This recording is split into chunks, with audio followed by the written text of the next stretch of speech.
देश में पेट्रोल और डीजल की बढ़ती कीमतों ने आम आदमी की मुश्किलें बढ़ा दी हैं। राजधानी दिल्ली में एक बार फिर ईंधन के दामों में बड़ा इजाफा हुआ है। पेट्रोल 102 रुपए प्रति लीटर के पार पहुंच गया है, जबकि डीजल 95 रुपए से ऊपर बिक रहा है। बढ़ती महंगाई के बीच अब इस मुद्दे पर राजनीतिक संग्राम भी तेज हो गया है। सत्ता पक्ष इसे वैश्विक संकट बता रहा है। एनडीए नेताओं ने कहा कि सरकार इसको कंट्रोल करने के प्रयास कर रही है।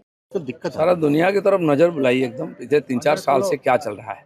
कुछ देशों में तो पेट्रोल डीजल मिलता ही नहीं है, रात रात भर लोग लाइन में खड़े रहते हैं। लेकिन माननीय प्रधानमंत्री जी ने ऑयल कंपनियों को नुकसान होते हुए भी लोगों को राहत दी थी। लेकिन आज इस स्थिति में पहुंच गया कि कुछ ना कुछ दाम बढ़ाना पड़ेगा। उतना ही मिनिमम बढ़ाया गया है। परिस्थिति अपने हाथ में नहीं है। पेट्रोल, गैस, डीजल हमारे हाथ में नहीं है, इसलिए दुनिया का साथ तालमेल रख के हम लोग चलना पड़ रहा है।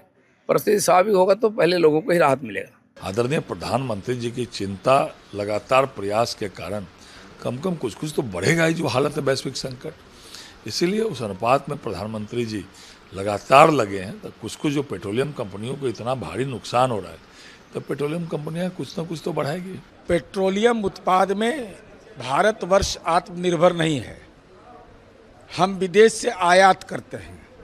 तो पेट्रोलियम उत्पाद का बढ़ोतरी होना, इसका मूल कारण है पश्चिम एशिया में जारी संकट।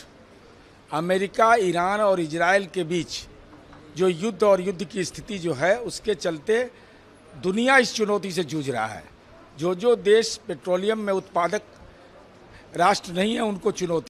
10 दिनों में चौथी बार पेट्रोलियम उत्पादों की कीमतों में वृद्धि पर विपक्ष केंद्र सरकार पर लगातार हमलावर है। विपक्ष का कहना है कि बीजेपी उन्हीं लोगों को खत्म करना चाहती है जिन्होंने उन्हें वोट देकर सत्ता के शीर्ष तक पहुंचाया है। महंगाई की चौथी किश्त है। भारतीय जनता पार्टी के समर्थकों को, भाजपा को इसकी बधाई।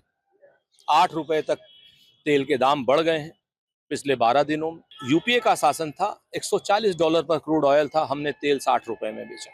आज $105 का तेल है, उसके बाद भी 100 रुपए के पार तेल कर दिया है। पिछले 10 दिन के अंदर पेट्रोल और डीजल के दाम 7.5 रुपए बढ़ चुके हैं। कोई शहर, कोई राज्य ऐसा नहीं है इस वक्त पूरे देश का जहां 100 रुपए से कम में पेट्रोल मिलता हो। बीजेपी शासित ज्यादातर राज्यों में 110 रुपए के भी पार पेट्रोल जा चुका है। तो इसका सीधा मतलब यह है कि भारतीय जनता पार्टी, जिन लोगों ने उनको वोट दे के सरकारें बनवाई, उन्हीं लोगों को अब महंगाई से खत्म करना चाहते हैं, उन पे महंगाई की मार डालना चाहते हैं। राजनीतिक आरोप प्रत्यारोप के बीच सबसे ज्यादा चिंता आम आदमी को सता रही है। लोगों की मांग है कि सरकार जल्द कोई ऐसा कदम उठाए जिससे पेट्रोल डीजल की बढ़ती कीमतों पर लगाम लग सके और आम जनता को राहत मिल सके।